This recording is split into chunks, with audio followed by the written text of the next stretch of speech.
రోజు మీకు రీడింగ్ వచ్చు కదా, రోజు మీకు కూడా వచ్చు కదా, అందరికి రీడింగ్ వచ్చు కదా, మరి ఎందుకు రామాయణం చదవలేదు? టైం లేదా? టైం లేదా? లేదు కదా టైము. నా విజ్ఞప్తి ఒకటే, మీరు ఆ టైంని మేనేజ్ చేసి రామాయణం చదవండి. ఈరోజు రాముడి కళ్యాణానికి ఎంతమంది వెళ్ళారు? వావ్, జై. చూసారా, రాముడి కళ్యాణానికి అందరూ వెళ్ళారు. రాముడి కళ్యాణం అంటే అందరికీ చాలా ఇష్టం, అవునా కదా? మీరు మీ ఫ్యామిలీ ఫంక్షన్ వస్తే ఒకవేళ మీ ఇంట్లో ఉన్న వాళ్ళందరినీ తీసుకెళ్ళకున్నా కానీ ఒకరైనా వెళ్ళి అటెండ్ చేసి వస్తారు. కానీ రాముడి కళ్యాణానికి మాత్రం ప్రతి ఒక్కరు వెళ్తారు. వెళ్తారా? వెళ్ళారా? వెళ్తారు కదా. రాముడి కళ్యాణం కోసం ఫుల్ ఇయర్ వెయిట్ చేస్తాం, అవునా? రాముడి కళ్యాణం సాక్షాత్ దేవదేవుడి యొక్క కళ్యాణం. దేవదేవుడి యొక్క కళ్యాణాన్ని చూసే అదృష్టం ఎవరికి దొరుకుతుందండి? కేవలం సౌత్ ఇండియా వాళ్ళకి మాత్రమే దక్కుతుంది. సరే, ఈరోజు శ్రీరామనవమి. శ్రీరామనవమి అంటే ఏంటి? ఈరోజు అసలు ఉత్సవం ఏంటి చెప్పండి?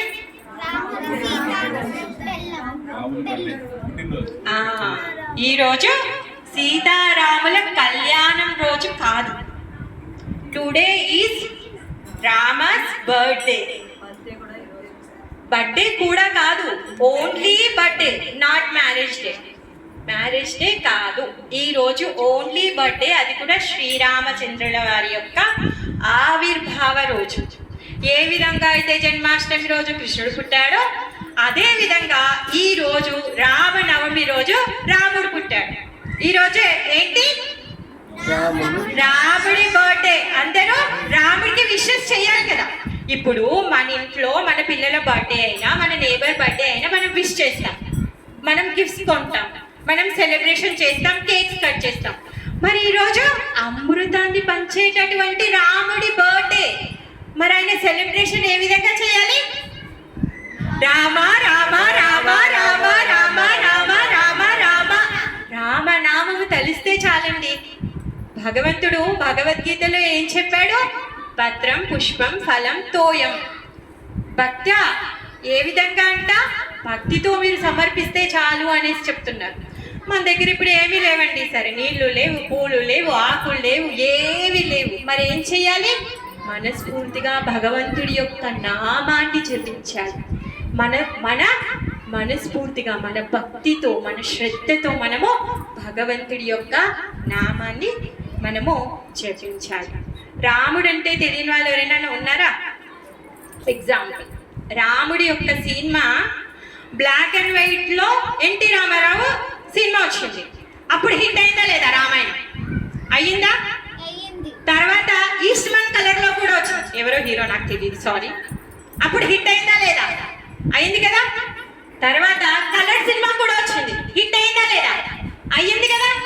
యానిమేషన్ సినిమా కూడా వచ్చింది. ఇప్పుడు కొత్త రామాయణం సీరియల్ కూడా వచ్చింది. అందరు చూసి దాని వ్యూస్ పెంచారా లేదా? పెంచారు కదా. అంటే ప్రతి ఒక్కరికి కూడా రాముడు అంటే ఇష్టం, అవునా?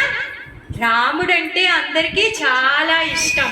అందుకే ఎవరు ఎలాంటి వాళ్ళు రాముడు వేషం వేసి నాటకంగా ఆడినా ప్రతి ఒక్కరూ స్వతహాగా దాన్ని చూసేస్తారు. ఎందుకంటే ప్రతి ఒక్కరి హృదయంలో రాముడి పట్ల ఆ భక్తి ఉంది, ఆ శ్రద్ధ ఉంది. అలాంటి శ్రీరామచంద్రుడి యొక్క బర్త్డే ఈరోజు. సో మనము రాముడికి సంతోష పెట్టాలి అంటే ఏం చేయాలి? ఇప్పుడు మా ఇంట్లో అమ్మాయి బర్త్డే ఉందండి, తను సంతోషపడాలి. అట్లీస్ట్ బర్త్డే రోజన్నా తిట్టకుండా దానికి నచ్చింది చేయాలని ప్రయత్నిస్తామా లేదా? ప్రతిరోజు నువ్వు బాగా చదివే, నువ్వు టైం వేస్ట్ చేస్తున్నావు, లేకపోతే నువ్వు రీల్స్ చూస్తున్నావు, లేకపోతే నువ్వు ఊరికే ఎక్కువసేపు పడుకుంటున్నావు, డైలీ నేను కంప్లైంట్స్ చేస్తూ ఉంటాను. అట్లీస్ట్ బర్త్డే రోజన్నా చేయాలి కదా. సో ఆ విధంగా మనము ఫుల్ ఇయర్ మొత్తం 365 డేస్ మన జీవితంలో మన కోసమే పనిచేస్తూ ఉన్నాం. చేస్తున్నామా లేదా? మనం పనిచేసి వేరే వాళ్ళకి ఇవ్వట్లేదు కదా. ఇస్తున్నామా? ఏమైనా ప్రభు ఏమైనా లాభం ఇస్తున్నా? మీ శాలరీల నుంచి ఎవరికైనా ఇస్తారా? ఇవ్వరు కదా. సో మేము కూడా ఇవ్వం, కంగారు పడకండి, మిమ్మల్ని ఇవ్వమని చెప్పట్లేదు. మేము కూడా మేము సంపాదించని మేమే దాపెట్టుకుంటాం. సో అంటే మనము మొత్తము సంవత్సరం అంతా కూడా మన కోసమే సమయాన్ని వెచ్చించి ఉన్నాం, మన సంతోషం కోసమే చేస్తూ ఉన్నాం. మరి భగవంతుడు మనకి జీవితాన్ని ఇచ్చాడు. శ్రీరామచంద్రుడి యొక్క దయ వలనే మనం ఇప్పుడు ఈ విధంగా జీవిస్తున్నాం.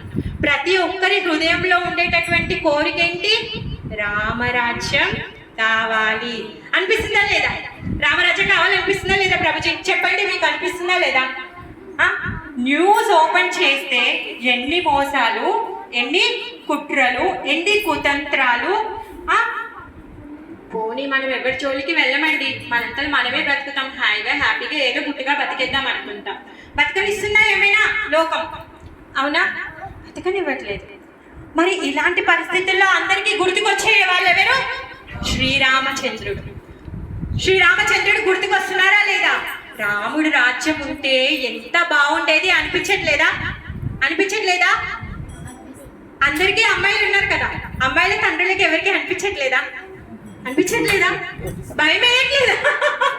ఎందుకంటే నాకు అమ్మాయిలు ఉన్నారు కాబట్టి నేను అదే ఎగ్జాంపుల్ చెప్పగలుగుతా. నాకు అబ్బాయి లేరు, అందుకని నేను చెప్పట్లేదు. ఎందుకంటే ప్రతి ఒక్కరం కూడా ఇక్కడ సెక్యూర్గా ఉండాలి అనుకుంటాం, మనకు ఒక రక్షణ ఉండాలి అనేసి అనుకుంటాం, మనని రక్షించేవాడు ఉండాలి అనేసి అనుకుంటాం. మనము మనకున్నటువంటి 2 చేతులతో మనం ఎంతగా మనం రక్షించుకోగలుగుతాం? ఎంతగా రక్షించుకోగలుగుతాం? రక్షించుకోగలుగుతామా? రక్షించుకోలేము. అదే భగవంతుడు వచ్చి రక్షిస్తే రక్షింపబడతాం. భగవంతుడు వచ్చి రక్షిస్తాడు అని నమ్మకం ఉందా లేదా? ఫస్ట్ ఇది బేసిక్. కష్టాల్లో, నష్టాల్లో, ఆపదలో భగవంతుడు వచ్చి రక్షిస్తాడు అనే నమ్మకం ఉందా లేదా? డౌట్ ఉంటే ఇప్పుడే చెప్పండి, క్లియర్ చేసేసుకుందాం. మీరు గొప్ప, నేను గొప్ప, రాముడు గొప్ప తేల్చేసుకుందాం ఇప్పుడు. చెప్పండి, ఎవరికైనా డౌట్ ఉందా? ప్రభు ప్రొటెక్ట్ చేసేవాడు భగవంతుడు. నమ్ముతారా? ప్రభు మీరు నమ్ముతారా? నమ్ముతారా? లేకపోతే మీరు మీరు మమ్మల్ని కూడా ప్రొటెక్ట్ చేస్తానంటారు. అలా హామీ ఇచ్చారనుకోండి, ఐఎమ్ సో హ్యాపీ ప్రభుజీ. ఎందుకంటే మా పక్కకి ప్రభుజీ ఉన్నారు, మేము ధైర్యంగా హాయిగా పడుకోవచ్చు నైట్. భగవంతుడు వాళ్ళే కదా. ప్రభు మీరేమంటారు? మీరు కూడా సహాయం చేస్తామంటే మేము చాలా హ్యాపీ ప్రభు. లేదు కాదు మాతాజీ, అలా కాదు, అప్పుడప్పుడు కొంచెం మనం కూడా ఎవరి పాటుగా ఉంటాము, భగవంతుడి మీద ఆధారపడాలంటారా? ఏమంటారు ప్రభు? మీరేమంటారు? ప్రభు మీరేమంటారు? రోజు మీరేమంటారు మాతాజీ? అలా కాదు, మహిళా శక్తి చాలా గొప్పది, మనని మనం రక్షించుకోగలుగుతాం అంటారు ఎవరైనా? అంటావా? ఎందుకంటే ప్రతి ఒక్కరికి తెలుసు వాళ్ళ యొక్క శక్తి పరిమితమైంది, చాలా లిమిట్. ఆ లిమిట్స్ దాటితే మనము ఏమీ చేసుకోలేము. అందుకే శ్రీరామచంద్రుడు మానవ రూపంలో తను అవతరించాల్సి వచ్చింది. ఇప్పుడు రావణాసురుణ్ణి చంపాలి అంటే వైకుంఠం నుంచి ఇక్కడికి రావాలా? అక్కడ కూర్చొని చిటికేస్తే సరిపోదా? సరిపోతుందా లేదా? భగవంతుడు వైకుంఠం నుంచి ఇక్కడికి ఎందుకు రావాలండి? ఎక్కడ చిటికేస్తే చాలు హార్ట్ అటాక్ వస్తుంది. Govinda, just heart attack. లేదు అంటే కంటికి కనిపించని కరుణ, చాలు ఒక్క తుమ్ము తుమ్మితే చచ్చిపోతాడు. అవునా? ఎన్ని తలలు ఉన్నా కానీ ఆ తుమ్ముతో గోవింద. మరి భగవంతుడు ఎందుకంటే వైకుంఠం నుంచి వస్తున్నాడు ఇక్కడికి? భక్తులని రక్షించడం కోసం. భక్తుని రక్షించాలంటే అక్కడి నుంచే రక్షించవచ్చు కదా. ఇక్కడికి ఎందుకు వస్తున్నాడు? భక్తులతో లీల చేయడానికి తను వస్తున్నాడు. తనే రావాలని ఏముంది? తన శక్తిని కూడా పంపించవచ్చు, తన ఆనందం పొందాలి అని. ఇంకా భక్తులకి ఆనందం ఇవ్వడానికి, భక్తులకి నాగరికత నేర్పించడం కోసం మనము ఒకరిని చూసి ఫాలో అవుతాం. మీరు చిన్నగా ఉన్నప్పుడు మ్యాగీ ఉండేనా ప్రభుజీ? మీరు చిన్నగా ఉన్నప్పుడు బూస్ట్ అండ్ హార్లిక్స్ ఉండేనా? సరే, మీ నాన్నగారు చిన్నగా ఉన్నప్పుడు బూస్ట్ అండ్ హార్లిక్స్ ఉండేనా ప్రభు మీకు? ఇప్పుడు బూస్ట్ హార్లిక్స్ మీ పిల్లలకు తాపించట్లే? మీరు తాపిస్తారా లేదా? మీరు దేనికి? అడ్వర్టైజ్మెంట్ చూసి. అవునా కాదు? ఎవరో ఒకరు బూస్ట్ అండి ఇది తాగండి మీకు బలం వస్తుందండి అని చెప్తే మీరు ఏం చేస్తున్నారు? బూస్ట్ కొనుక్కొని తాగుతున్నారు. అందుకే రాముడు రావాల్సి వచ్చింది. మనము అలా చూసి నేర్చుకునే వాళ్ళం అనమాట. మ్యాగీ 2 minutesలో అయిపోతుంది, అమ్మ బిజీగా ఉంటుంది, నాన్న ఆఫీస్కి వెళ్ళాలి, త్వరగా ఉడకబెట్టాలి అంటే ఏం చేయాలి? మ్యాగీ అమ్ముకోవాలి కంపెనీ వాడు. మ్యాగీ కొనుక్కోండి, 2 నిమిషాల్లో మీ వంట అయిపోతుందని చెప్తే మీరు అందరూ మ్యాగీ కొనడం స్టార్ట్ చేశారు. అంతకుముందు మ్యాగీ ఉండేనా? అంతకుముందు మీకు మాతాజీ మ్యాగీ ఎప్పుడైనా బాక్స్ కట్టించారా? లేదు కదా. సో మరి ఇప్పుడు మ్యాగీ మనందరికి ఎలా తెలిసింది? మ్యాగీ కంపెనీ అతను అడ్వర్టైజ్మెంట్ చేశాడు. అలానే శ్రీరామచంద్రుడు కూడా మనందరికీ సద్గుణాలని నేర్పించడం కోసము తను వైకుంఠం నుంచి ఇక్కడికి రావాల్సి వచ్చింది.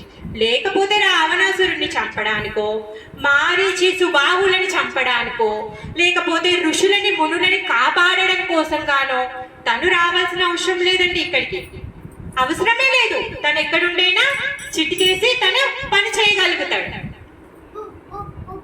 అవునా? భగవంతుడు ఏ పనైనా ఎక్కడైనా ఉండి పని చేయగలుగుతాడు. నమ్ముతారా నమ్మరా? ఎవరికైనా సందేహం ఉంటే చెప్పండి. ప్రభు మీకేమైనా సందేహం ఉందా? ప్రభుజీ మీకుందా? ఎవరికైనా సందేహాలు ఉన్నాయా? దేవాది దేవుడు ఎక్కడి నుంచైనా ఏ పనైనా చేయగలుగుతాడు. మరి అలాంటప్పుడు భగవంతుడు మన యొక్క రక్షణ కార్యాన్ని తీసుకుంటాడా లేదా? తీసుకుంటాడా లేదా? రక్షణ కార్యాన్ని తీసుకుంటాడా లేదా? తీసుకుంటాడు కదా. ఎంతమంది నమ్ముతున్నారు? మన యొక్క రక్షణ, పోషణ, భరణ, మన యొక్క స్థితి, అన్నిటి కార్యకలాపాలని భారము ఎవరు వహిస్తున్నారు? ఇప్పుడు మీ పిల్లల యొక్క భారాన్ని మీరు వహిస్తున్నారా లేదా? అవునా కదా? మీ అబ్బాయి రెస్పాన్సిబిలిటీ మీది కదా ప్రభు. అలా కాదు మీరు చూడట్లేరు అంటే అలా కాదు నేనే చూస్తున్నాను అంటారా అనరా? అవునా? సో అలానే శ్రీరామచంద్రుడు కూడా ప్రతి జీవి యొక్క పోషణ భరణ తను చేస్తూ ఉన్నాడు. అందుకోసంగానే తను స్వయంగా ఇక్కడికి వచ్చాడు. వచ్చి తను ఏం నేర్పిస్తున్నాడు మనకి? ఏ విధంగా అయితే మనం మ్యాగీ, బూస్ట్ చూసి నేర్చుకున్నామో ఆయన యొక్క నడవడిక ద్వారా మనకి సద్గుణాలని నేర్పిస్తున్నాడు. తను అనంత గుణనిధి. ఆయన గుణాలను మనం లెక్క పెట్టలేము. గుణాలు ఎన్నో ఉన్నాయి. మనము రామాయణము చూడడానికి ఇంత చిన్న పుస్తకం. ఈ రామాయణం చదివి మనం రాముణ్ణి అర్థం చేసుకోలేము. రాముణ్ణి రుచి చూడగలుగుతాం. ఎందుకంటే తను తన నామంలో అమృతాన్ని పెట్టాడు. ఆ నామ అమృతాన్ని మనం రుచి చూడగలుగుతాం. భగవంతుణ్ణి అర్థం చేసుకునే శక్తి మనకు లేదు. ఎందుకు లేదంటే మనము పూర్తిగా భగవంతుని నమ్మలేదు. అందుకే మనకు ఆ శక్తి లేదు. ఇప్పుడు భక్తి రామదాసులు ఉన్నారు, తర్వాత తుకారాం ఉన్నారు, తర్వాత చాలా మంది గొప్ప గొప్ప భక్తులు ఉన్నారు. రామానుజాచార్య, మధ్వాచార్య, హనుమంతుల వారు, వానరులు, సుగ్రీవుడు, విభీషణుడు, ఇంతమంది ఉన్నారు. వాళ్ళందరూ కూడా రాముణ్ణి అర్థం చేసుకున్నారు. ఎందుకు? వాళ్ళు మనస వాచ కర్మణ రాముడి మీద ఆధారపడి ఉన్నారు. విభీషణుడు ఎగ్జాంపుల్ తీసుకుందాం. విభీషణుడు ఎక్కడ ఉంటాడండి? లంక. లంక ఏంటి? రావణాసురుడి యొక్క రాజ్యం. రావణాసురుడు రాక్షసుడు. రావణాసురుడి యొక్క స్వభావం ఏంటి? రాక్షస స్వభావం. ఇంకా ఆయన మాత్రమే ఆనందపడాలి, ఇంకెవరు కూడా ఆనందపడద్దు. ఆయన యొక్క స్వభావం ఏంటి? ఆయన మాత్రమే ఆనందపడాలి. ఆయన కావాలనుకున్నది ఆయనకి దక్కాలి. ఆయన యొక్క స్వభావం అట్లాంటిది. మరి అలాంటి అన్న యొక్క తమ్ముడు విభీషణుడు. మరి విభీషణుడికి అలాంటి బుద్ధి ఉందా? లేదు. లంకలో ఉన్నాడు, రాక్షసుల మధ్యలో ఉన్నాడు, రావణాసురుడి యొక్క తమ్ముడు. ఇప్పుడు రాముడితో యుద్ధం చేయబోతున్నాడు. యుద్ధం అనౌన్స్మెంట్ అయిపోయింది. రాముడు అక్కడ బ్రిడ్జి కడుతున్నాడు. ఆ సమయంలో విభీషణుడికి రాముడి దగ్గరికి వెళ్ళాల్సిన అవసరం ఏముందండి? చాలా శక్తివంతుడు రాముడు. ఒకటే తలతో ఉన్నాడు, 2 చేతులు అంతే. పోనీ రాముడి దగ్గర ఉన్నటువంటి సైన్యం ఏమైనా చాలా బలంగా ఉందా? ఏమైనా అస్త్రాలు అస్త్రాలున్నాయా, శస్త్రాలున్నాయా, కవచాలున్నాయా, రథాలున్నాయా, ఏనుగులున్నాయా, ఏమున్నాయని ఏమీ లేవు. ఉత్తి చేతులు. రాళ్ళు ఉన్నాయి, కరెక్ట్, గుడ్ గర్ల్. ఓన్లీ ఏమీ లేదు. కనీసం వాళ్ళకి తినడానికి తిండి కూడా లేదు. రాముల వారు బాధపడుతూ ఉండేవాళ్ళు అనమాట. వీళ్ళందరూ కూడా నా కార్యం, రామ కార్యం చేయడానికి వచ్చారు, కానీ వాళ్ళకి సరైన తిండి కూడా పెట్టలేకపోతున్నారని తను చాలా అంటే చాలా విలపిస్తూ ఉండేవాడు అనమాట.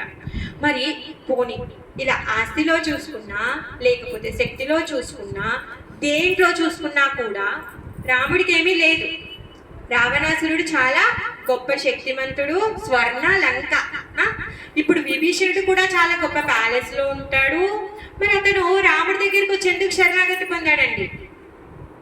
ఎందుకు శరణాగతి పొందాడు? రాముడే దేవాది దేవుడని నమ్మాడు కాబట్టి. చాలా నచ్చజెప్పాడు రావణాసురుడికి, కానీ రావణాసురుడు వినలేదు. అది తర్వాత విషయం. కానీ ఇక్కడ విభీషణుడు రాముడి దగ్గరికి వచ్చాడు. విభీషణుడు ఏం చూశాడు? రాముడిలో సద్గుణాలు చూశాడు. అందుకే తను అలాంటి పరిస్థితులు, ఐశ్వర్యం, తర్వాత స్వర్ణ లంక, అలాంటి పరిస్థితులు అన్నీ కూడా వదిలేసి, ఎలాంటి పరిస్థితి తను ఇప్పుడు అక్కడి నుంచి బయటికి వెళ్తే వాళ్ళన్న చంపేస్తాడు. మరి అక్కడికి వెళ్ళిన తర్వాత రాముడు స్వీకరిస్తాడా లేదా? ఆయన దగ్గరికి నేను చేరుకోగలుగుతానా లేదా? మధ్యలో ఎన్ని ఆటంకులు వస్తాయి? మధ్యలో ఉన్న వాళ్ళు కనీసం రాముడి దగ్గరికి వెళ్ళడానికి పర్మిషన్ ఇస్తారా లేదా? ఎన్ని ఉంటాయి. ఇప్పుడు వెళ్ళగానే సీదా వెళ్ళి కలవలేము కదా. ఒక మినిస్టర్ దగ్గరికి వెళ్తేనే అక్కడే ఒక 4-5 వాళ్ళ మనుషుల దగ్గర మనం పర్మిషన్ తీసుకుంటే కానీ మనం వెళ్ళలేము. సో ఇప్పుడు రాముడి దగ్గరికి వెళ్తాడా? కానీ అతను ఏం చేశాడు? నిర్భయంగా లంకని వదిలేశాడు. లంకని వదిలేసి రాముడి యొక్క శరణాగతి పొందాడు. ఎందుకంటే రాముడి యొక్క గొప్పతనం తనకు తెలుసు కాబట్టి. హనుమంతుడు, వానరులు ఉన్నారు. ఈ వానరులకి రాముడి గురించి ఏమైనా తెలుసా? హనుమంతుడు అంటే రామభక్తుడు. వానరులకి రాముడి గురించి ఏమైనా తెలుసా? తెలియదు. అయినా కానీ సీతమ్మను వెతకడం కోసం గాను ఆహార పానీయాలన్నీ వదిలేసి కూడా వాళ్ళు బయలుదేరారు. సీతను చూసారా వాళ్ళు? ఏమైనా సీత గురించి విన్నారా? రాముడి గురించి విన్నారా? అసలు అయోధ్య ఎక్కడుందో కూడా తెలియదు. వాళ్ళు ఎక్కడున్నారు? ఇక్కడ కిష్కింధలో ఉన్నారు. అయోధ్య అక్కడ పైన ఉంది, అవునా? సో మరి వాళ్ళు ఎందుకు వెళ్ళారంట? ఒక్క మాట వాళ్ళ రాజు సుగ్రీవుడు చెప్పాడు. ఏమని చెప్పాడు? రాముడు సాక్షాత్ దైవ స్వరూపుడు, ఆయనకి సహాయం చేయాల్సిన కర్తవ్యం మనందరిది అని ఒక్క మాట వాళ్ళ యొక్క రాజు చెప్పినందుకు, రాజు యొక్క మాట మేరకి మొత్తం వానర సైన్యం అంతా కూడా మొత్తం భూమిలో ఎన్ని దిక్కులు ఉన్నాయో అన్ని దిక్కులుగా, అన్ని దిశలుగా వాళ్ళందరూ కూడా వెళ్ళి తెలియని సీతమ్మని, చూడని సీతమ్మని, విని కనని సీతమ్మని వెతకడం కోసం కానీ వెళ్ళారు. మరి ఈ శ్రద్ధ అంతా ఎక్కడి నుంచి వచ్చిందండి? రాముడు రామనామంలో ఉంది, అది రామ పదార్థంలో ఉంది ఆ శ్రద్ధ. ఇప్పుడు మీరు అందరు కూడా ఎందుకు వచ్చారు? మీ అందరిలో కూడా శ్రద్ధ ఎందుకు వచ్చింది? రామనామం కోసం మీ అందరిలో శ్రద్ధ ఉంది. అంటే స్వతహాగా ప్రతి ఒక్కరికి కూడా రాముడు అంటే ఇష్టం, అవునా? ప్రతి ఒక్కరికి కూడా రాముడు అంటే ఇష్టం. ఇప్పుడు కలియుగంలో ఉన్నాం మనం. కలియుగం యొక్క సమయము టైం ఎంత అంటే 4,36,000 సంవత్సరాలు. కలియుగం ఉండేది 4,36,000 సంవత్సరాలు. ఇప్పటికి 5,500 సంవత్సరాలు మాత్రమే గడిచింది. 4,36,000 సంవత్సరాల్లో 5,500 సంవత్సరాలు మాత్రమే గడిచింది. అంటే ఈ 4,36,000 సంవత్సరాలు ఇంటూ 2 అంటే 9 లక్షల రౌండ్ ఫిగర్ పెట్టుకోండి. 9 లక్షలంత సమయం. దానికంటే ముందు ద్వాపర యుగం. ద్వాపర యుగంలో ఎవరు వచ్చారు? కృష్ణుడు వచ్చాడు. దానికంటే ముందు త్రేతాయుగం. అంటే ఆల్మోస్ట్ ఇంకా 1,00,00,000 సంవత్సరాలు అయిందా? 1,00,00,000 సంవత్సరాల క్రితం రాముడు వచ్చాడండి. 1,00,00,000 సంవత్సరాల నుంచి రాముడిని గుర్తుపెట్టుకున్నారు. అంటే అర్థం రాముడు అంటే ప్రతి జీవికి ఇష్టం. స్వతహాగా ప్రతి జీవి కూడా రాముడి పట్ల ఆకర్షణ ఉంది. అందుకే ప్రతి ఒక్కరు కూడా ఏం కోరుకుంటున్నారు? రామరాజ్యాన్ని కోరుకుంటున్నారు. అందరికీ ఇష్టమా లేదా రామరాజ్యం రావాలి అని చెప్పేసి? ఎందుకంటే రాముడి యొక్క రాజ్యంలో కష్టాలు కానీ, నష్టాలు కానీ, దుఃఖాలు కానీ, తర్వాత కనీసం దొంగలు పడే వాళ్ళు లేరు, అకాల మృత్యువు లేదు, త్వరగా వృద్ధాప్యం వచ్చేది కాదు, వ్యాధులు వచ్చేవి కాదు. అలాంటి అంత సుఖంగా బ్రతికే వాళ్ళందరూ మరి ఏం చేసేవాళ్ళంట? రాముడు రాజ్యంలో కూడా వాళ్ళందరూ ఏం చేసేవాళ్ళు? రోజు టైం పాస్కి ఏం చేసేవాళ్ళు వాళ్ళందరూ? రామకథనే వినేవాళ్ళు. వాళ్ళందరూ కూడా రామకథను వినేవాళ్ళు. మనలాగా టీవీ సీరియల్ చూడకపోయేవాళ్ళు, ఫేస్బుక్ అండ్ వాట్సాప్ చూసేవాళ్ళు కాదు. వాళ్ళందరూ కూడా ఏం చేసేవాళ్ళు? రాముడి యొక్క కథనే వినేవాళ్ళు కదా. ఇప్పుడు రాముడు తను దేనికోసం వచ్చాడు వైకుంఠం నుంచి ఇక్కడికి? ధర్మాన్ని నిలబెట్టడానికి. ఇంకా ఇప్పుడు చెప్పాను మనందరికీ సత్ప్రవర్తన నేర్పించడం కోసం గాను, ఇంకా మనకి ప్రేమించడం కోసం. సంతోషం మనం ఎందుకు పొద్దున్న నుంచి రాత్రి వరకు సంతోషం కోసమే పాకులాడుతూ ఉన్నాం, ఆనందం కోసం పాకులాడుతూ ఉన్నాం. రావణాసురుణ్ణి చంపాలి అంటే ఇక్కడి నుంచి అయినా చంపొచ్చు, కానీ మనకు ఆనందం ఇవ్వడం కోసం గాను సాక్షాత్ శ్రీరామచంద్రుడు సాకేత ధామాన్ని నుంచి భూలోకానికి రావాల్సి వచ్చింది.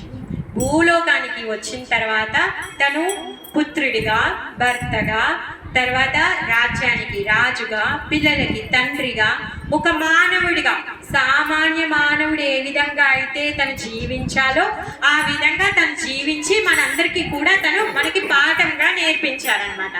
అదే రామాయణం. రామాయణం అంటే రమ అయనం.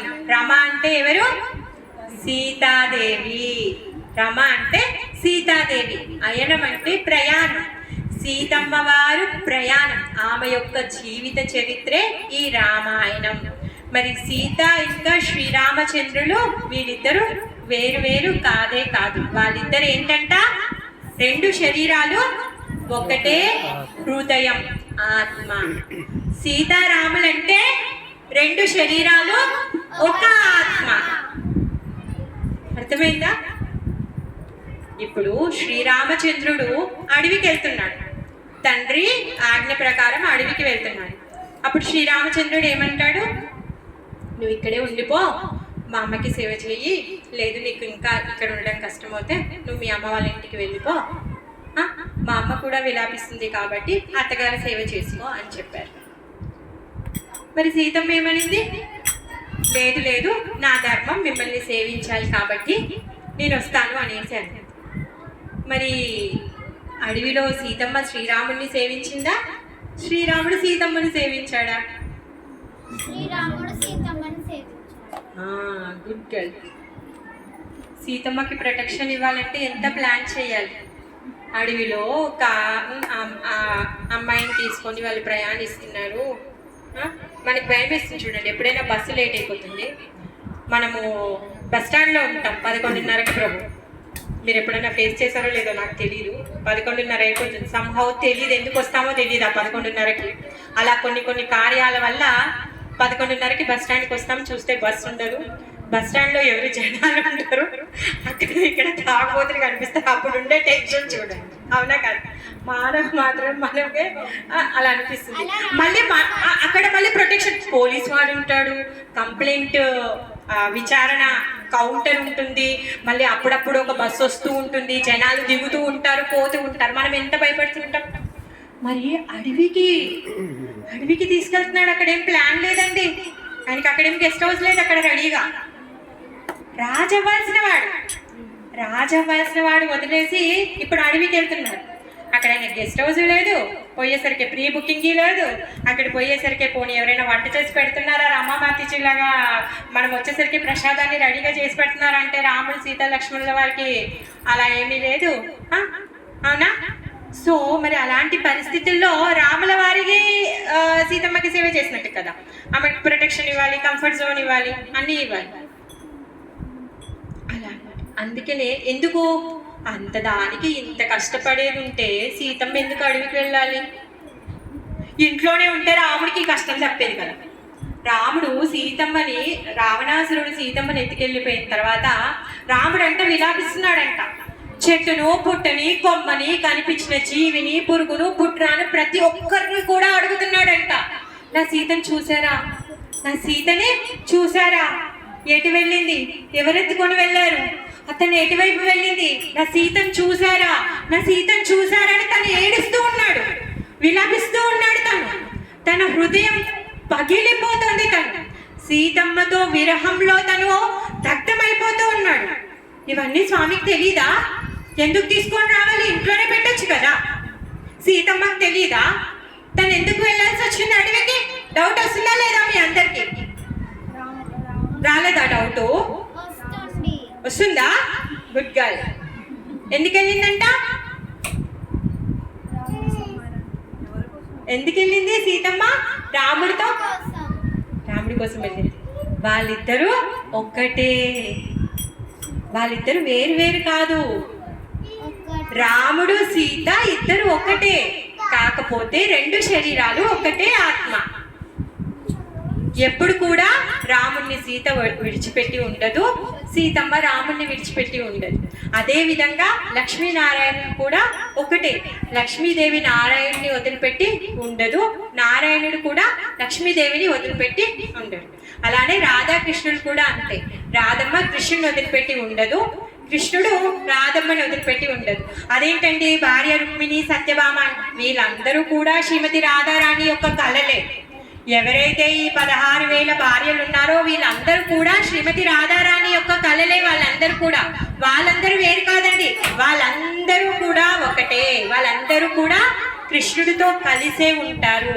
వీళ్ళందరి శరీరాలు వేరు వేరు కానీ ఆత్మ ఒకటే. ఆత్మ ఒకటే అంటే ఒకటే దగ్గర ఉంటారు, అందుకే వేరు వేరుగా ఉంటారు. మరి ఎవరైతే వీళ్ళని సపరేట్ గా చూడాలని, ఏ పిల్లలు బచ్చబాటే చలాజో రండి లోపలికి రండి, ఏ లోపలికి రండి, మీకు నచ్చే స్టోరీ చెప్తున్నా రండి. సో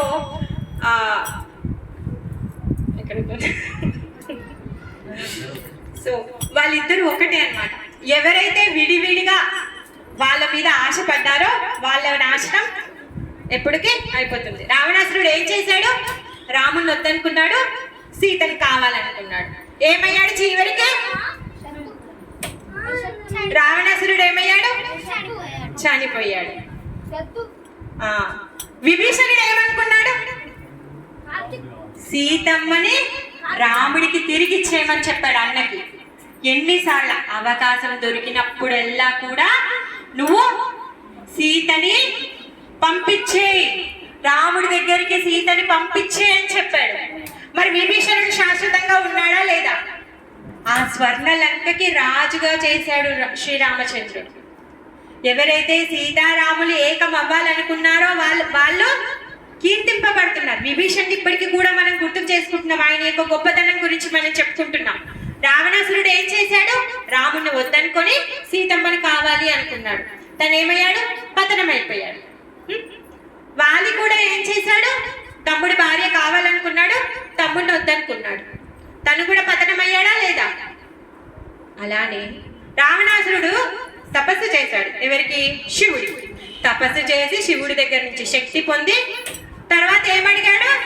శివుడి శక్తి అయినటువంటి పార్వతి అమ్మని అడిగాడు. అడిగితే ఏం చేశాడు శివుడు? ఎప్పుడైతే కైలాస పర్వతాన్ని తను పెకిలించడానికి వెళ్తాడో ఒక పట్టణం వెళ్తే ఒత్తి పెట్టేస్తే ఆయన చెయ్యి ఇరుక్కుపోతుంది అనమాట. మళ్ళీ నువ్వు ఇలాంటి పనులు చేయొద్దు అని చెప్పేసి వార్నింగ్ ఇచ్చి పంపించేస్తారు. అలా తర్వాత ఆయన యొక్క ఆత్మని అడిగేస్తారు, ఆత్మలింగం కావాలి అని. ఆ విధంగా ఎవరైతే ఈ దుష్టబుద్ధి ఉన్న వాళ్ళు ఉంటారో వాళ్ళు ఏం చేస్తారు? శక్తి కావాలి, శక్తి మానుడు అవసరం లేదు. శక్తి అంటే వాళ్ళ భార్య లక్ష్మీదేవి కావాలి, నారాయణుడు అవసరం లేదు. అందుకే లక్ష్మీ పూజ చేసేస్తూనే ఉంటారు, నారాయణ వదిలేసి. లక్ష్మే కావాలి మాకు, స్వామి వద్దు, హరి వద్దు అని చెప్పేసి. పార్వతీదేవి కావాలి అని శివుణ్ణి వదిలేసి పార్వతీదేవిని, ఎందుకంటే శక్తి కావాలి అని కాళీ పూజలు. ఎంత పెద్ద పెద్ద కాళీ మండపాలు చేస్తారు, పెద్ద పెద్ద బలులు ఇస్తారు, అవన్నీ ఏంటి మరి? రావణాసురుడి కార్యాలే కదా. శక్తిమానుల్ని వదిలేశారు, శివుణ్ణి వదిలేశారు. అక్కడ శివుణ్ణి ఏం తీసుకొచ్చి అక్కడ కూర్చోబెట్టి పూజ చేయట్లేదండి. రావణాసురుడు కూడా అదే పని చేశాడు, శూర్పణఖ కూడా అదే పని చేసింది. సీతను వద్దనింది, రాముణ్ణి కావాలని. అవునా? సీతను వద్దనింది, రాముణ్ణి కావాలనుకుంది. ఏమైంది? శూర్పణఖ తను కూడా చనిపోయింది, ముక్కులు చెవులు పోయింది. తర్వాత తను కూడా అసుడు కదా, అందరు చనిపోయారు. తర్వాత రావణాసురుడి యొక్క రాజ్యంలో ఉన్న వాళ్ళందరూ కూడా చనిపోయారు. అలా ఎప్పుడైతే మనము శక్తిని, శక్తి మానుణ్ణి ఇద్దరిని విడివిడిగా చేసిన వాళ్ళని అసురులు అనేసి అంటారనమాట. అందుకని మనము సీతారాములని, లక్ష్మీనారాయణులని, తర్వాత వెంకటేశ్వర స్వామి, లక్ష్మీదేవి, శ్రీదేవి, భూదేవి సమేతంగా రాధాకృష్ణులని మనం అందరము పూజ చేస్తూ ఉంటాం అనమాట. పార్వతీ పరమేశ్వరులని పూజ చేస్తూ ఉంటాం. అలా కాకుండా ఎవరినైనా సపరేట్ చేసి ఒక్కరినే పొందాలి అంటే అది అసుర బుద్ధి. ఎవరెవరైతే సీతారాములని కలపడానికి వాళ్ళ యొక్క జీవితాలని పణంగా పెట్టారో వాళ్ళందరూ కూడా గొప్ప భక్తులయ్యారు. ఎవరెవరైతే రావణాసురుడి యొక్క రాజ్యంలో, రావణాసురుడి సభలో ఉన్నటువంటి ఆయన మంత్రులందరూ కూడా ఏమంటారంటే, ఏ రావణ, నీ దగ్గర ఎంత శక్తి ఉంది. ఎందుకంటే సీతమ్మని ఎత్తుకొని వెళ్ళిన తర్వాత సంవత్సరం టైం ఇస్తాడు సీతమ్మకి లొంగిపోవడం కోసం. అప్పుడు అక్కడ రాజ్యంలో ఎవరైతే ఉన్నారో వాళ్ళ మంత్రులు వాళ్ళందరూ కూడా అంటారంట, ఏంటి నీ దగ్గర ఇంత శక్తి ఉన్నాక నువ్వు ఇంత డిలే చేస్తున్నావు ఎందుకు? సీతను ఏదో ఒకటి చేయొచ్చు కదా అనేసి అంటారంట. వాళ్ళందరూ మిగిలారా? విభీషణుడు మాత్రం, అన్నా నువ్వు చేసేది తప్పు, తన భర్తకి తనని అప్పచెప్పేసి అని చెప్తాడు. అలాంటి అతనికి స్వామి ఏం చేశాడు? మొత్తం లంకా రాజ్యాన్ని ఇచ్చి పట్టాభిషేకం చేయించాడు. మరి రాముడు గొప్పనా, రావణాసురుడు గొప్పనా? రాముడు గొప్ప కదా. సో ఆ విధంగా రాముడు ప్రతి ఒక్క కార్యంలో అందరి హృదయంలో తను చేరుకుంటూ ఉన్నాడనమాట. రాముడికి ఒక వ్రతం ఉంది. ఏంటో ఆ వ్రతం తెలుసా? రాముడు ఒక వ్రతాన్ని పట్టుకొని కూర్చున్నాడు. ఏకపత్ని వ్రతం కాకుండా ఇంకో వ్రతం. ఏకపత్ని వ్రతం, సత్యసంధత, ఒకసారి మాట ఇస్తే దాన్ని తీర్చడం, ఆయన రాజ్యంలో ఉన్నటువంటి ప్రజలందరికీ ఎటువంటి కష్టాలు నష్టాలు రాకుండా ఉండడం. తర్వాత మర్యాద పురుషోత్తముడు, ఎప్పుడు కూడా అమర్యాదగా తను ప్రవర్తించడు. తను చేసేటటువంటి పని ప్రతి ఒక్కటి కూడా ధర్మపరంగా, ధర్మపరాయణంగా తను చేస్తూ ఉంటాడు. ప్రతి ఒక్క జీవి పట్ల కరుణతో ఉంటాడు. ప్రతి ఒక్కరికి కూడా తన యొక్క ప్రేమ ఆదరణని ఇస్తూ ఉంటాడు. రావణాసురుడితో రాముడు యుద్ధం అయ్యేటప్పుడు వానరులు చాలా మంది చనిపోయారు. అందరూ చనిపోతూ ఉంటే మరి రోజుకి ఇంకా రోజులు గడిచినా కొద్దీ దేవతలందరూ కూడా వస్తారన్నమాట. ఇంద్ర, చంద్ర వీళ్ళందరూ కూడా వస్తారు. వీళ్ళందరూ కూడా వచ్చి రాముడి దగ్గరికి వచ్చి, నేను గొప్ప శక్తివంతమైన అస్త్రాలు ఇస్తాను, నేను గొప్ప రథాలను ఇస్తాను, నేను గొప్ప కవచాలను ఇస్తాను అని చెప్పేసి వాళ్ళందరూ కూడా వచ్చి అడుగుతూ ఉంటారనమాట. రాముడి దగ్గరికి వచ్చి, మీ సైన్యానికి మేము ఇస్తాం, ఇది ఇస్తాం, ఇది ఇస్తాము అని చెప్పేసి అడుగుతూ ఉంటారు. మరి రాముడు ఏమడిగాడంట? నాకు మీరు ఇచ్చేటటువంటి శక్తి కానీ, రథాలు కానీ, ఆయుధాలు కానీ, గుర్రాలు కానీ, ఏనుగులు కానీ నాకేమీ అవసరం లేదు. ఇప్పుడు నా కోసం ఎవరైతే రామ కార్యం కోసం చనిపోయిన వానరులందరూ ఉన్నారో ఆ వానరులందరినీ కూడా తిరిగి బ్రతికించమని అడిగాడు. ఏ రాజన్న రాజ్యంలో పోరాడేటప్పుడు వాళ్ళ సైన్యానికి దెబ్బలు తగిలితే వాళ్ళ సైనికుల కోసం అడిగిన వాళ్ళు ఉన్నారా? ఇంతగానం హిస్టరీ చదువుతున్నాం మనము. హిస్టరీలో ఏ రాజన్న వాళ్ళ సైన్యుల కోసం అడిగిన వాళ్ళు ఎవరైనా ఉన్నారా? లేడు. రావణాసురుడంట అంత దుష్టుడైనా కూడా ఆయన ఏంటి దౌర్జన్యంగా సంపాదించినటువంటి సంపాదన అంతా ఆయన రాజ్యంలో ఉన్న వాళ్ళందరికీ పంచేవాడంట. అందుకనే స్వర్ణలంక, ఓన్లీ రావణాసురుడి యొక్క ఇల్లు మాత్రమే స్వర్ణ కాదు, మొత్తం లంక కూడా స్వర్ణమే, అంతా కూడా బంగారమే. అంటే ఆయన రాజ్యంలో ఉన్న ప్రతి ప్రజలకి కూడా ఆయన ఏదైతే దౌర్జన్యంగా సంపాదించినటువంటి సొమ్ము ఉందో అన్ని పంచిపెట్టాడు కానీ తను ఏమైనా ఇప్పుడు ఆయన రాజ్యంలో ఇప్పుడు ఆయనకి ఎవరైనా ఎదిరిస్తే వాళ్ళని మాత్రము చంపేస్తాడు, వాళ్ళనేమి చూసుకోడు. అలాంటి దుర్మార్గుడు. మరి ఇప్పుడు ఆయన సైన్యంలో చనిపోయినటువంటి సైనికులు ఉన్నారు. ఈ సైనికులందరినీ కూడా ఏం చేసేవాడంట? తీసుకెళ్ళి సముద్రంలో పడేసేవాడు. వాళ్ళ శరీరాలకి దహన సంస్కార కార్యాలు కానీ లేకపోతే ఉపచారాలు కానీ అవేవి చేసేవాడు కాదు. కానీ శ్రీరామచంద్రుడు మాత్రం ప్రతిరోజు ఎవరైతే వానరులు ఉన్నారో వాళ్ళందరూ గాయపడేవాళ్ళు. ఒకరు కాలు తెగిపోయేది, ఒకరు చెయ్యి తెగిపోయేది, ఒకరు తల పలిగేది, దెబ్బలు తలిగేవి, రక్తం కాదు. ప్రతి ఒక్కరి దగ్గరికి వెళ్ళి వాళ్ళని ఆలింగనం చేసుకొని వాళ్ళని ఒళ్ళో కూర్చోపెట్టుకొని ఆయన యొక్క ప్రేమ అనురాగాన్ని తను పంచేవాడంట. ప్రతి ఒక్కరి ఎవరైతే చనిపోతారో వానరుడు వాళ్ళ యొక్క శరీరాలని కాపాడమని చెప్పేవాళ్ళంట. ఎందుకంటే ఏమైనా అవకాశం వస్తే మళ్ళీ తిరిగి వీళ్ళందరినీ బ్రతికించాలి అనే ఉద్దేశంతో. రావణాసురుడు మాత్రం ఏం చేసేవాడు? ఇప్పుడు ఈ సైనికులందరినీ అలా మనం పెట్టేస్తే ఒకవేళ వాళ్ళకి దాన సంస్కారాలు చేస్తే కూడా ఇన్ని చితులు వెలుగుతున్నాయనే కౌంట్ వస్తుంది. అంటే ఇప్పుడు రావణాసురుడి యొక్క రాజ్యంలో అపోజిట్ పార్టీలో ఇంత సైన్యం చనిపోయింది అని చెప్పి కౌంట్ వస్తుంది. అవతల వాళ్ళకి ఆ కోతులకి ఇంకా బలం పెరిగిపోతుంది. ఆహా, మేము ఇంతమందిని చంపామా అని. మరి మన సైడ్ ఉన్నటువంటి రాక్షసులు ఎవరైతే ఉన్నారో వీళ్ళు ఏంటంటే నిరుత్సాహపడిపోతారు. అయ్యో, కోతుల దగ్గర ఏం అస్త్రాలు శస్త్రాలు లేవే, అయినా కానీ మన సైడ్ ఉన్న వాళ్ళని ఇంతమంది చనిపోయారా అని చెప్పేసి వాళ్ళందరూ కూడా నిరుత్సాహపడతారు. అందుకని చెప్పేసి రావణాసురుడు ఆయన గొప్ప తెలివిమంతుడు అనుకుంటున్నాడు. ఎందుకంటే ఆయనకున్నవి 10 తలలు కదా, ఒక్క తల కాదు కదా, 10 తలలతో ఆలోచిస్తున్నాడు తను. ఆ విధంగా ఆయన యొక్క సైనికులు ఎవరైతే చనిపోయారో వాళ్ళందరినీ కూడా తీసుకొని వెళ్ళి ఆ సముద్రంలో పడేయించేవాడు అనమాట. కానీ ఎప్పుడైతే ఈ విధంగా దేవతలు వచ్చి వాళ్ళు వరాలను ఇస్తా అన్నప్పుడు శ్రీరామచంద్రుడు ఏం చేశాడు? ఈ వానరులందరికీ కూడా పునర్జీవనం అడిగారు. మళ్ళీ తర్వాత ఒక 2-3 డేస్ మళ్ళీ యుద్ధం అవుతుంది, మళ్ళీ చనిపోతారు అందరూ. మళ్ళీ చనిపోయిన తర్వాత ఎప్పుడైతే లక్ష్మణుడు మూర్చిపోతాడు, హనుమంతుల వారు వెళ్ళి సంజీవిని పర్వతాన్ని తీసుకొని వస్తారు. ఎప్పుడైతే సంజీవిని పర్వతం తీసుకొని వచ్చారో అప్పటికి కూడా ఈ వానరుల యొక్క శరీరాలన్నీ కుప్పలుగా వాళ్ళు సేవ్ చేస్తూ ఉన్నారు. ఎప్పుడైతే లక్ష్మణుడు తిరిగి తన మూర్ఛ తేరుకున్నాడో అప్పుడు ఈ వానరులు అందరూ కూడా తిరిగి బ్రతికారంట. చూసారా? రాముణ్ణి నమ్ముకుంటే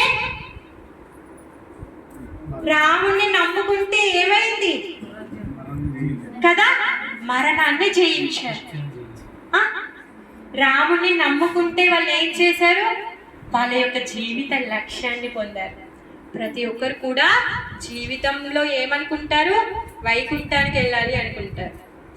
సంపాదించాలంటే అమెరికాకి వెళ్ళాలి, డాలర్స్లో సంపాదించవచ్చు. 10 సంవత్సరాలు ఇక్కడ కష్టపడే బదులు అక్కడ 1 సంవత్సరం గట్టిగా పనిచేస్తే చాలు, రిటైర్మెంట్ తీసుకోవచ్చు. అనిపిస్తుందా లేదా ప్రభు? అవునా కదా? ఇక్కడ ఉంటే పొద్దున్న నుంచి రాత్రి వరకు 12 గంటలు కష్టపడితే ఏవో కొన్ని డబ్బులు వస్తాయి. అమెరికాకి వెళ్తే డాలర్స్లో వస్తాయి, అంతే కష్టపడతాం. అంటే మనము ఈ భౌతికమైన లాభాన్ని ఇంకెక్కువగా పొందాలి అని మనం ప్రయత్నిస్తున్నాం. మరి మనం అందరము మానవులము మన యొక్క జీవిత లక్ష్యం ఏంటి అంటే అమెరికాకి వెళ్ళొద్దంటలే, మీరు కష్టపడండి, డబ్బులు సంపాదించండి, కరెక్టే. కానీ మనం ఈ జీవితాన్ని తీసుకున్నాం, మానవ శరీరం తీసుకున్నాం. మానవ శరీరం తీసుకున్న తర్వాత ఒక బాధ్యత ఉంది. ఏంటా బాధ్యత అంటే ఈ మానవ శరీరం తర్వాత మళ్ళీ మనం కుక్కగానో నక్కగానో పిల్లిగానో గాడిదలాగానో పుట్టడం కాదు, తిరిగి వైకుంఠానికి వెళ్ళడం. మానవ శరీరానికి ఉన్నటువంటి లక్ష్యం ఏంటంట? వైకుంఠానికి వెళ్ళడం, రాముడి దగ్గరికి వెళ్ళడం, అయోధ్యకి, రాముడు ఉండేటటువంటి సాకేత ధామం అయోధ్య, ఆ అయోధ్యకి వెళ్ళడం మన యొక్క జీవిత లక్ష్యం. అమెరికాకి వెళ్ళి సంపాదించుకుందాం, ఎందుకంటే ఈ భౌతిక శరీరం నడవాలి, మన పిల్లల ఫ్యూచర్ బాగుండాలి, మన రిటైర్మెంట్లో మనకి ఫండ్స్ కావాలి, ఎందుకంటే ఎవరు కూడా మనకి హెల్ప్ చేయరు. మనకి ఆదర ఏమీ లేదు, ఎందుకంటే ఈ ప్రపంచం అంతా డబ్బులతో నడుస్తుంది. पैसा में परमात्मा है, विदाउट पैसा कुछ नहीं होगा यहाँ पे। हाँ, पैसा कमाना चाहिए, पैसा कमाना चाहिए। पैसा कमा के क्या करना चाहिए? भगवान का भक्ति करना चाहिए, जब ही मुक्ति मिलेगा, नहीं तो नहीं मिलेगा। फिर पशु योनि में चले जाएंगे। పశు యోని में जाना है नहीं, పశువులం అవుదాం అనుకుంటున్నారే ఎవరైనా? ఎవరు అనుకోవట్లేదు కదా. మనము మానవ శరీరం తీసుకున్నామని ఇంత మంచి ఇంట్లో ఫ్యాన్ కింద చల్లగా కూర్చున్నాం.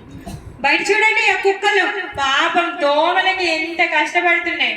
వాటికి డిన్నర్ ఉందో లేదో కూడా తెలియదు. మనకైతే డిన్నర్ ఫిక్స్. రామామాతజీ అయితే ప్రభు ఇంకా రామామాతజీ ఫిక్స్, మంచి మెనూ వండేసారు, పెట్టేశారు మనందరికీ డిన్నర్. వాళ్ళకి ఏమీ లేదు.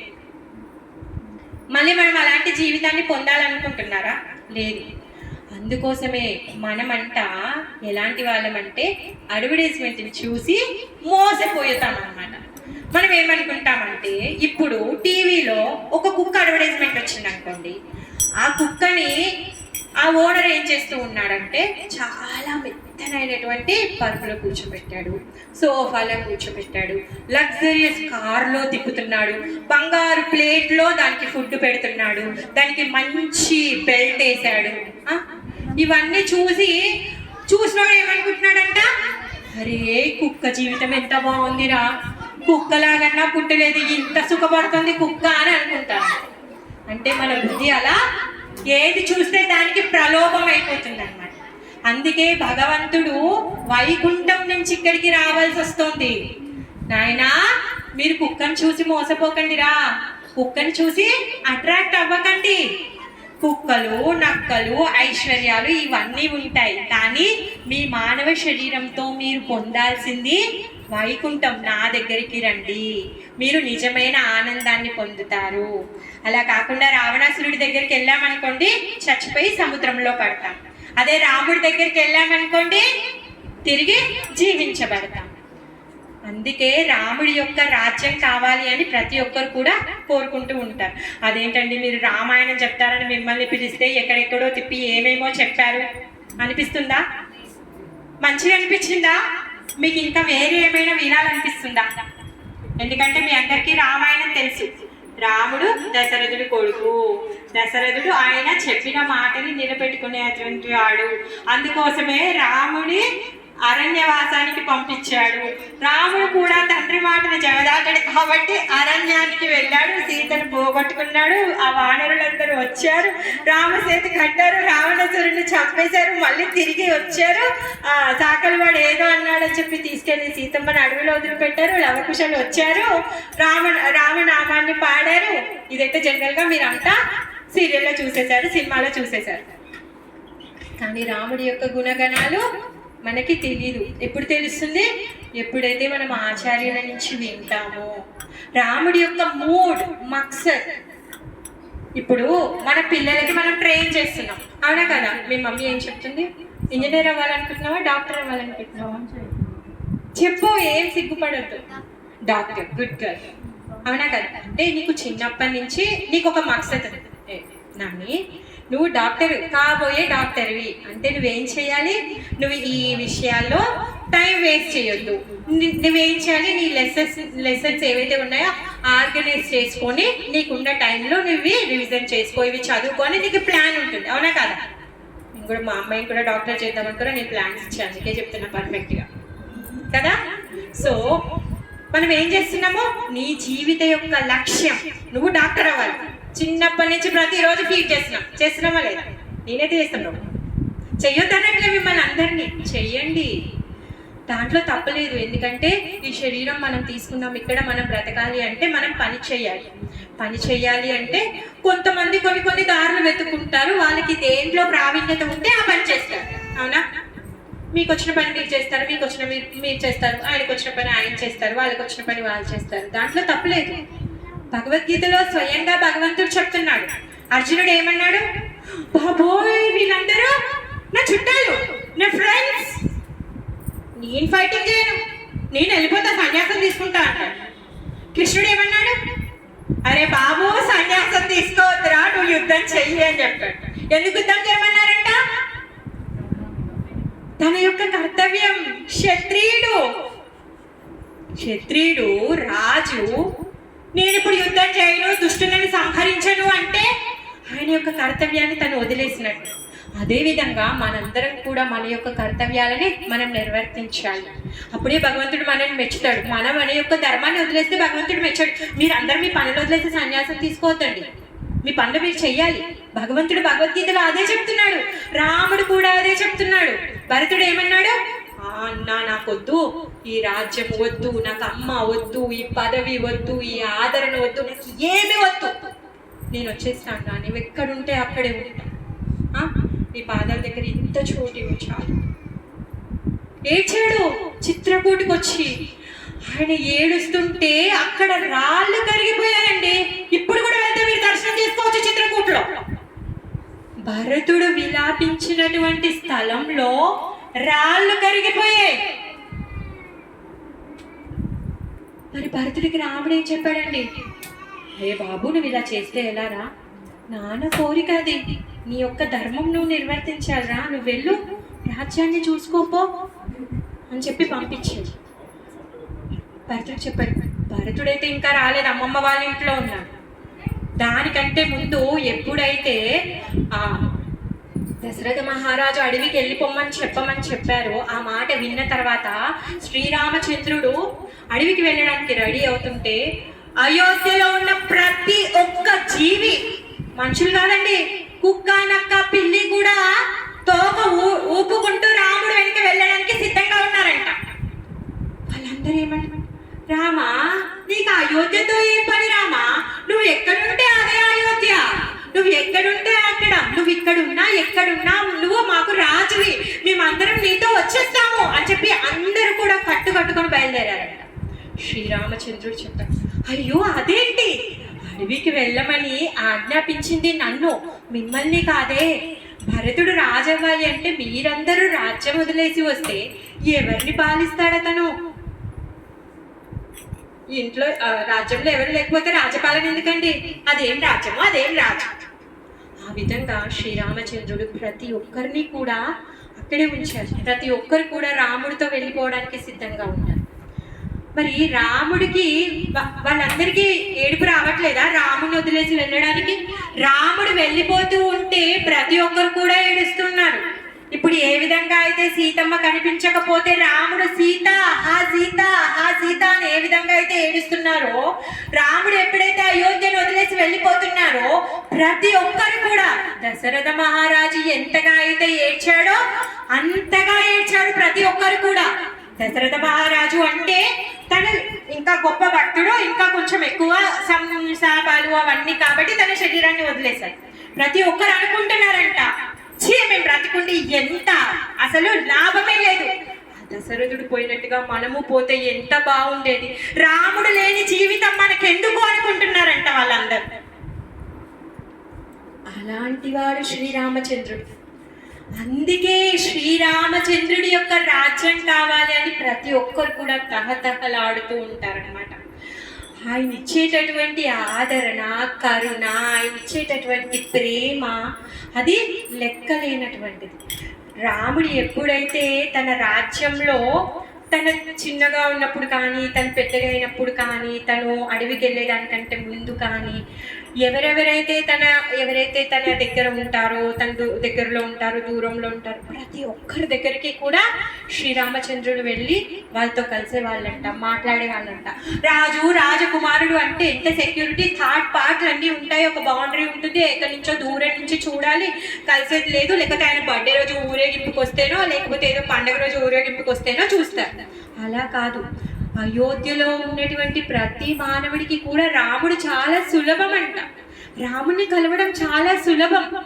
ఎవరైనా కూడా రాముడి దగ్గరికి ఈజీగా వెళ్ళిపోవచ్చు, రాముడితో ఈజీగా మాట్లాడచ్చు. ఆ విధంగా తన హృదయాన్ని ప్రతి ఒక్కరికి కూడా పంచాడు.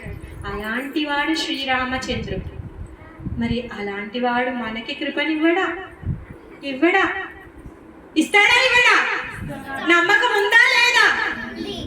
లేకపోతే రామాయణం చదవండి.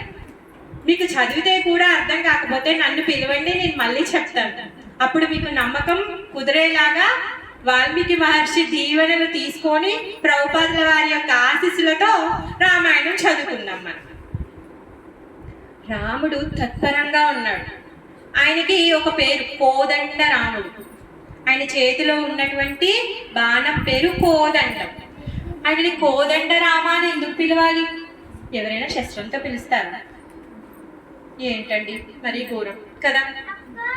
ఆయన యుద్ధంలో వాడేటటువంటి శస్త్రంతో ఎందుకు పిలవాలండి కోదండ రామ అని? ఎందుకంటే తను ఒక వ్రతాన్ని పట్టుకున్నాడు. ఏంటి ఆ వ్రతము అంటే సకృదేవా ప్రపన్నాయ తవాస్మీతి చ యాచతే అభయం సర్వభూతేభ్యో దదాయేతత్ వ్రతం మమ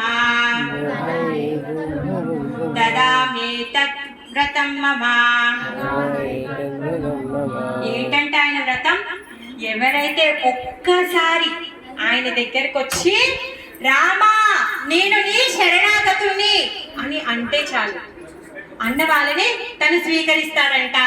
అలా స్వీకరించడమే ఆయన వ్రతం.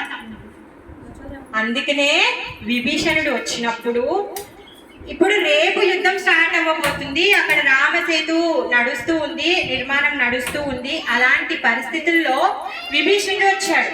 విభీషణుడు వస్తే అలాంటి పరిస్థితుల్లో అందరికీ ఏమనిపిస్తుంది?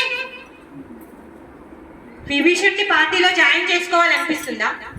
మీరు రాముడి పార్టీ ప్రభు, విభీషణుడు వచ్చిండు రావణుడి పార్టీ నుంచి, మీరు జాయిన్ చేసుకుంటారా మీ పార్టీలో? డౌట్స్ వస్తాయా లేదా?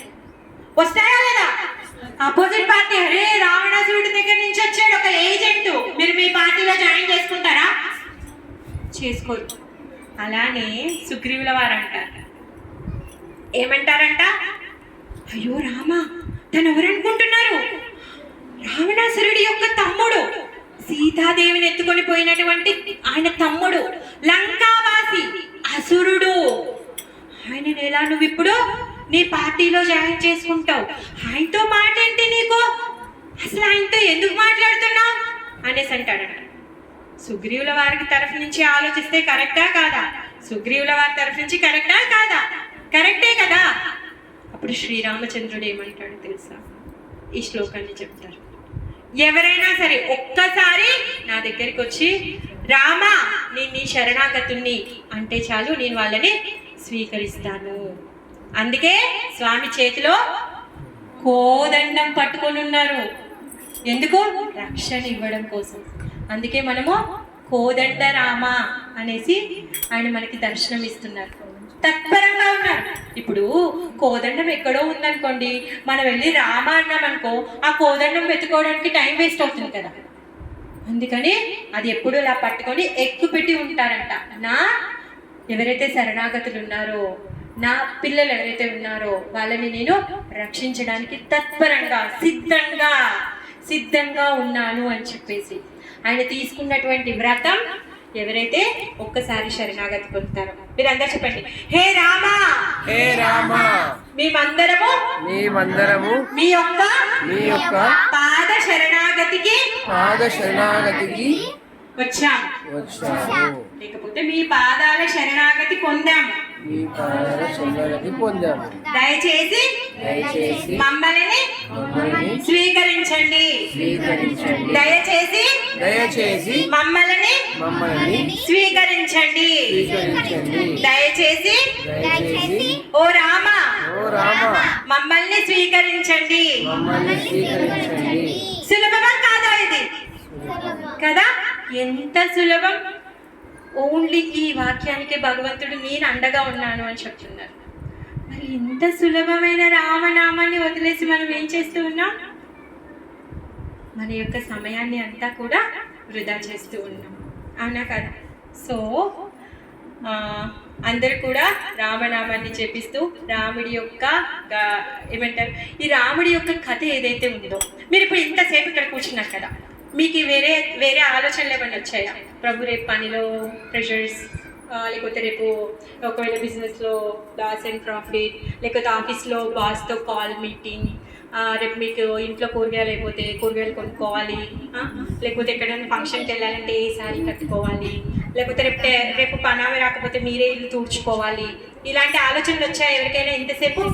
వచ్చాయా? రాలేదు కదా. సో అంటే మీరందరూ కూడా రాముడి యొక్క అమృతాన్ని పొందారు ఇంతసేపు. ఇంకా ఈ రాముడి యొక్క అమృతంతో పాటు ఇంకొక కృప కూడా ఉందండి. ఏంటో తెలుసా? అది హనుమంతుల వారు. ఎక్కడెక్కడ రాముడి యొక్క గుణగణాలు నడుస్తూ ఉంటాయో అక్కడక్కడ హనుమంతుల వారు ఉంటారంట. నాని నీకు శ్లోక తెలుసా? ఎత్ర ఎత్ర రఘునాథ కీర్తనం తత్ర తత్ర కృతమస్తకాంజలి బాష్పవారి బాష్పవారి పరిపూర్ణలోచనం. ఎస్, నాకు రాలేదు, సారీ. నేను కొంచెం కదా చాలా వీక్ శ్లోకాస్ చెప్పడంలో నన్ను క్షమించండి. నేను కూడా కొంచెం మొండి పిల్లని అనమాట, బై హార్ట్ ఎక్కువ చేయలేను అది. సో ఆ విధంగా హనుమంతుల వారు ఎక్కడెక్కడైతే రాముడి యొక్క గుణగణాలు నడుస్తూ ఉంటాయో తను అక్కడికి వస్తారంట. ఏం చేస్తున్నారు? తను అక్కడికి వచ్చి కృతమస్తకాంజలి, తన తలని వంచి తను అక్కడ ప్రణామాలు చేస్తూ ఉంటాడంట. ఇంకా తన కళ్ళల్లో కన్నీటితో బాష్పవారి, ఆయన కళ్ళల్లో కన్నీటితో భగవంతుడి యొక్క గుణగణాలను వింటూ ఉంటాడంట. హనుమంతుడికి రాముడి గురించి తెలీదా? తెలుసు కాబట్టే కదా రామకార్యాన్ని చేయడానికి 8,000 మైళ్ళ పొడవు ఉన్నటువంటి సముద్రాన్ని దాటి లంకకు వెళ్ళాడే తను. అయినా కూడా తను ఏం చేస్తూ ఉన్నాడు? ఎక్కడెక్కడ రఘునాథుడి యొక్క కీర్తన మోతే తను అక్కడక్కడ ఉంటాడనమాట. మరి ఇంకా హనుమంతుడికి ఉన్నటువంటి ఇంకొక క్వాలిటీ ఏంటి? అసురులని సంహరించేస్తాడు, దుష్ట శక్తులని సంహరించేస్తాడు. ఆ విధంగా భగవంతుడి యొక్క నామంతో పాటు భగవంతుడి యొక్క భక్తుల యొక్క రక్షణ కూడా మనం పొందుతూ ఉన్నాం ఇక్కడ. By 1 get 1 free. అవునా? బై 1 get 1 ఫ్రీ కాదు, ఇక్కడ get 3, 4, 5 అమృతం వచ్చేసింది, రామరక్షణ వచ్చేసింది, రామరాజ్యం వచ్చేసింది. మనసు ఆనందంతో ఉప్పొంగిపోతుంది. హనుమంతుల వారి యొక్క సాంగత్యం కూడా మనకి దొరుకుతూ ఉంది.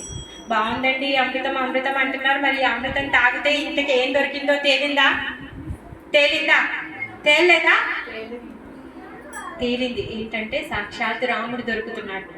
మన హృదయంలో ఉన్నటువంటి ఏమున్నాయి? మన హృదయంలో ఏమేమి ఉన్నాయి చెప్పండి. లాస్ట్ క్వశ్చన్ ఇంకా మళ్ళీ అడగా. భక్తి, శ్రద్ధ. ఓ థ్యాంక్ యూ మాతాజీ. ఇంకా మంచి, గుడ్ గర్ల్. నువ్వు మంచి అమ్మాయి కాబట్టి నీకు మంచి. తర్వాత ఓ నువ్వు రామభక్తురాలు, అందుకే నీ హృదయంలో రాముడు ఉన్నాడు.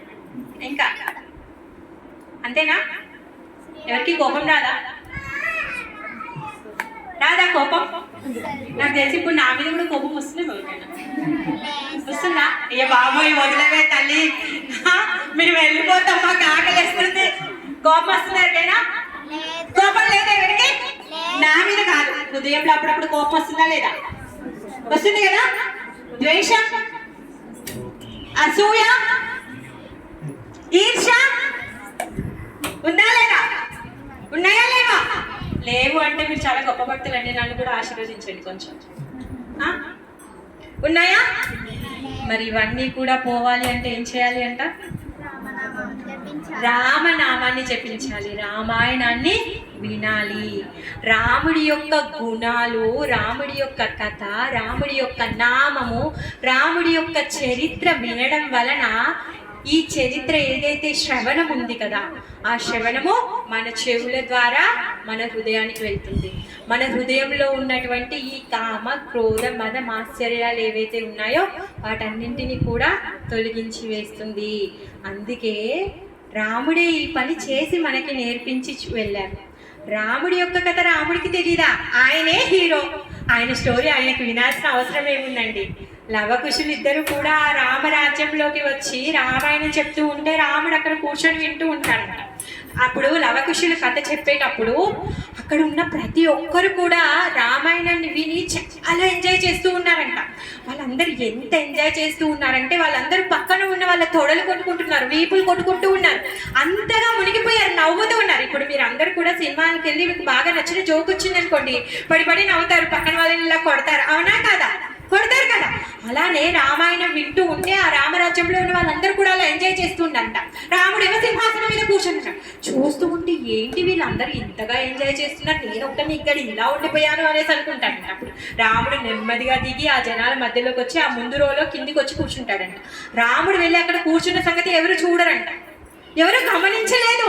అక్కడ పక్కనున్న అతను, అటు పక్కనున్న అతను, ఇటు పక్కనున్న అతను అందరూ కూడా రామాయణంలో మునిగిపోయి ఉన్నారు. వచ్చి రాముడు కూర్చున్నాడు అనే సంగతి వాళ్ళకి తెలియదు. వాళ్ళు మధ్యలో వింటూ నవ్వుతూ రాముడు భుజం మీద కూడా చేసి చర్చారంట వాళ్ళు. సో రాముడి యొక్క కథ అంత మధురమైంది. రాముడే స్వయంగా వింటున్నాడంటే రాముడి యొక్క చరిత్ర అలా శ్రవణం చేసి మనము రాముడి దగ్గరికి పంపించుకోవాలి అని అర్థం అన్నమాట. అందుకే మనం రామాయణం చదువుకోవాలి. సో మీరందరూ కూడా రామాయణాన్ని చదువుతారా? అందరికి రీడింగ్ వచ్చు కదా? వచ్చా? అయ్యో ఎవరు చెప్పట్లేదు రామాయణం చదువుతానని. చెప్పండి ప్రభు, అట్లీస్ట్ 5 minutes ఒక్కటే ఒక పేజ్ చదవండి రోజు చాలు. సరే ఒక్క పేజ్ వద్దు ప్రభు, హాఫ్ పేజ్ ఓకేనా? టైం అవుతుందా? హాఫ్ పేజ్ సరే పోనీ. 1 paragraph మరీ ఘోరం. ఒక్క పేరాగ్రాఫ్ కూడా చదవనంటే ఇంకా నేను ఒప్పుకొని వస్తాను. అప్పుడు బలవంతంగా నేనే వచ్చి మీ ఇంట్లో కూర్చొని రామాయణం చదివి వినిపించేసి వెళ్తాను. ఇంకా అప్పుడు నేను ఒక పేరాగ్రాఫ్ చదవ, మొత్తం రామాయణం చదివి వెళ్తాను. మీ ఇష్టం. మరి మీరు రోజు ఒక పేజ్ చదువుకుంటారో లేకపోతే మొత్తం రామాయణమే వింటారో మీ ఇష్టం. ఏమంటారు? చదువుతారా రామాయణం? థ్యాంక్ యూ, చాలా చాలా ధన్యవాదాలు అందరికీ కూడా. జై శ్రీరామ్, జై శ్రీరామ్, జై శ్రీరామ్, జై శ్రీరామ్, జై శ్రీరామ్, జై శ్రీరామ్. రామాయణానికి జై. మరి అంతా బాగుంది. ఈ రోజు పెళ్లి ఎందుకు చేస్తున్నారు? ఎవరికి డౌట్ రావట్లేదేంటి? మేమేమో పెళ్లికి వెళ్ళేసి వచ్చాం, మీరేమో బర్త్డే అన్నారు. మరి ఈ రోజు ఎందుకు పెళ్లి చేస్తున్నారు? ఇంతకైనా మ్యారేజ్ డే ఎవరికి డౌట్ రాకపోవడం ఏంటి? నాకు అర్థం అవ్వలేదు. ఎందుకంటే మన సౌత్ ఇండియాలో రామ భక్తుడు ఎవరు? రామదాసుల వారు ఈ రోజు రాముడి యొక్క కళ్యాణాన్ని చేయడం ఆనవాయితీగా తను మొదలు పెట్టారు. అందుకోసం కానీ మనం రాముడి యొక్క కళ్యాణం ఈరోజు జరిపించుకుంటాం. రాముడి యొక్క కళ్యాణము వసంత పంచమి రోజు ఆయన మ్యారేజ్ డే. వసంత పంచమి రోజు ఆయన మ్యారేజ్ డే, రామనవమి రోజు బర్త్డే. కాకపోతే భక్త రామదాసుడు ఈ రోజు తనకి విగ్రహాలు, ఆ శ్రీ విగ్రహాలు అక్కడ భద్రాచలంలో దొరికినప్పుడు వాళ్ళకి తలంబరాలు వేసి ఆయన ఈ వేడుకని చెయ్యాలి అనుకున్నాడు. ఎందుకంటే స్వయంగా రాముల వారే తనకి స్ఫూర్తినిస్తారనమాట. ఆ వేడుకను జరిపించుకోవాలి అని అనుకుంటారు రామదాసుల వారి చేతుల మీదుగా. ఆ విధంగా మనకి ఇక్కడ ఈ సౌత్ ఇండియాలో ఈ సాంప్రదాయం మొదలైంది. మీరు ఎక్కడ నార్త్ ఇండియాకి వెళ్తే, వెస్ట్ ఈస్ట్కి వెళ్తే మీకు ఎక్కడ కూడా రాముడి యొక్క కళ్యాణం ఈ రోజు చేయరు. వసంత పంచమి రోజు వాళ్ళు రాముడి యొక్క మ్యారేజ్ డే సెలబ్రేషన్ చేసుకుంటారు. ఎవరైతే రామ భక్తులు ఉన్నారో వాళ్ళు చేసుకుంటారు. ఆల్మోస్ట్ చాలా మందికి ఈ విషయం తెలియకుండొచ్చు, మేబీ అక్కడ అలా అంటున్నారు. మీరు ఒకవేళ అయోధ్యకు వెళ్ళినా, సీతామఢికి వెళ్ళినా, జనక్పూర్కి వెళ్ళినా వసంత పంచమి రోజు చాలా పెద్దగా గ్రాండ్ సెలబ్రేషన్ చేస్తారు. లక్షలాది మంది ఆ వేడుకలో పాల్పంచుకోవడానికి వస్తారు. ఈ వసంత పంచమి రోజు జనకపూర్ నుంచి 1,00,000 మంది సార పట్టుకొని వస్తారు. సార పట్టుకొని అయోధ్యకు వస్తారు వసంత పంచమికి. తర్వాత పెళ్లి అక్కడ జనక్పూర్లో అయ్యింది కదా, కొత్త కోడలికి గిఫ్ట్లు ఇవ్వడం కోసం అని చెప్పేసి అయోధ్య వాసులందరూ కూడా జనక్పూర్కి చాలా చాలా గిఫ్ట్స్ తీసుకొని వెళ్తారనమాట. మా ఇంటికి రాబోయే కోడలికి కానుకలు ఇవ్వాలి అని చెప్పేసి ఆ విధంగా. సో ఈరోజు రాముల వారి యొక్క బర్త్డే. ఓకేనా? హరే కృష్ణ, అందరికీ ధన్యవాదాలు. ఇంతసేపు ఓపిక్గా విన్నందుకు. వసంత పంచమి అయిపోయింది. రామనవమి కంటే ఎప్పుడు వచ్చింది? 3 months బ్యాక్.